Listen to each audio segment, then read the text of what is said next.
The language war, Hindi imposition debate, whatever you want to call it, is dominating national politics, no longer restricted to just Tamil Nadu. It's become the biggest bone of contention in parliament, with the DMK squaring off against the BJP both inside and outside the parliament. Let's put the focus now on a claim by Dharmendra Pradhan.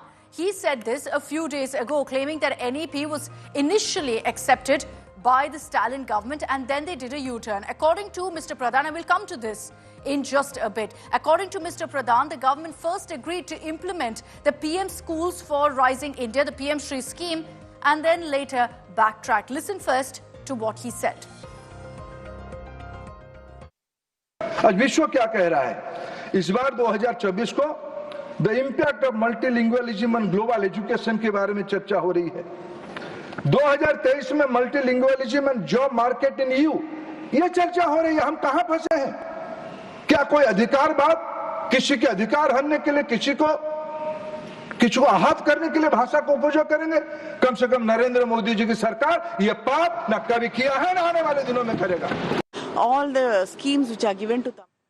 So is that really true, that the DMK first agreed to implement PM-SHRI, which is part of NEP, and then refused? The DMK has claimed all of this is lies. But let's put out that letter that we were showing earlier that the BJP is referred to. They said, here's proof of the U-turn. What really does this letter show? It's a letter that was released by the centre. It's from the Tamil Nadu Chief Secretary, Shivdas Meena, from last year, March 2024. And this is what it says. The state of Tamil Nadu is keen to implement the MOU for PM-SHRI. It also says a state-level committee has been set up for the same, headed by the School Education Secretary, and that based on the recommendations of the committee, the PM-SHRI will be implemented in Tamil Nadu. This is a letter sent across by the Tamil Nadu Chief Secretary. It's something that, in fact, Dharmendra Pradhan has shared to say this is what has happened. There was a U-turn. Armed with this letter, Minister Pradhan has claimed that DMK is merely playing politics over NEP and actually wanted to implement it first. But what has DMK said about this letter? While confirming that yes, this very much exists, it isn't a figment of imagination, the Stalin government has said the letter says a committee will be constituted and based on it, they will decide on implementation. So they maintain that lies are being spread.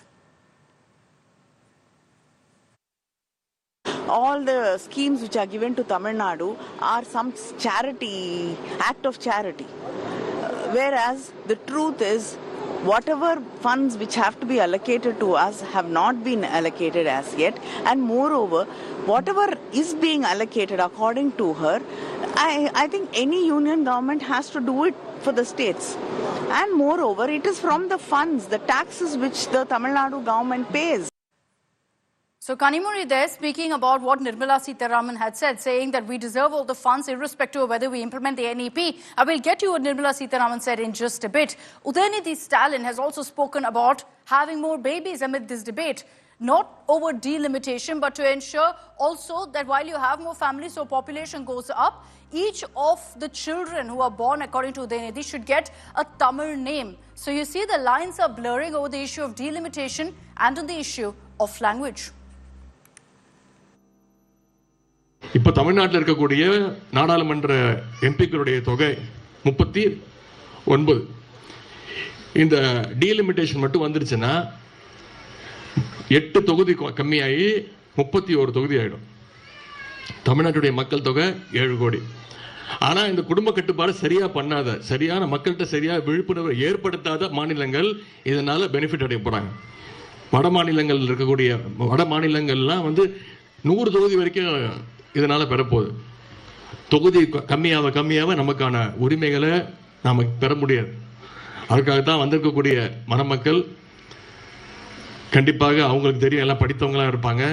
நிச்சயம் அவங்களுக்கு ஒரே ஒரு வேண்டுகோள், பிறக்க போகிற குழந்தை ஆணாக இருந்தாலும் சரி பெண்ணாக இருந்தாலும் சரி, ஒரே ஒரு வேண்டுகோள், அழகான ஒரு தமிழ் பெயரை வைங்க. Anaga Keshav is joining us live from Chennai with more details on this. Anaga, with this letter coming to the fore that the BJP has put out to say there was a U-turn by the DMK, how really is the state government responding to this? Because they're not saying that this is some letter that, has been manufactured, made up, none of that. They're maintaining that, yes, this letter is true, but there's no question of a U-turn. In fact, Akshita, many leaders from the DMK have reacted to this letter that was put out by the BJP. In fact, halfway through that letter, you can clearly see that there is a line that mentions that the Tamil Nadu government will be setting up a state-level committee that will examine the MOU, that is the NOP MOU, and subsequently, if the state-level committee gives a go-ahead, that is when the Tamil Nadu government will be implementing the NEP. That was clearly stated in that letter, which several DMK leaders also picked it up by saying that Dharmendra Pradhan is only spreading misinformation. He has conveniently forgotten that particular line where we have mentioned that we will be setting up a state-level committee, and instead only picked up the part where we have said that we will implement NEP. So this is selective, is what the DMK is saying. However, the DMK has also justified as to why they'll not really be implementing the NEP by saying that around 1.09 crore students in Tamil Nadu are studying in state government schools, whereas only 15 lakh students are studying in CBSE in Tamil Nadu, thereby implying that students in Tamil Nadu prefer the two-language policy way more than they would a three-language policy. So that's the main reason why the Tamil Nadu government says that they will not be implementing the three-language policy and the NEP in the state. Thanks very much, Anaga, for joining us with those details. We'll see how really this entire showdown plays out. Who blinks first?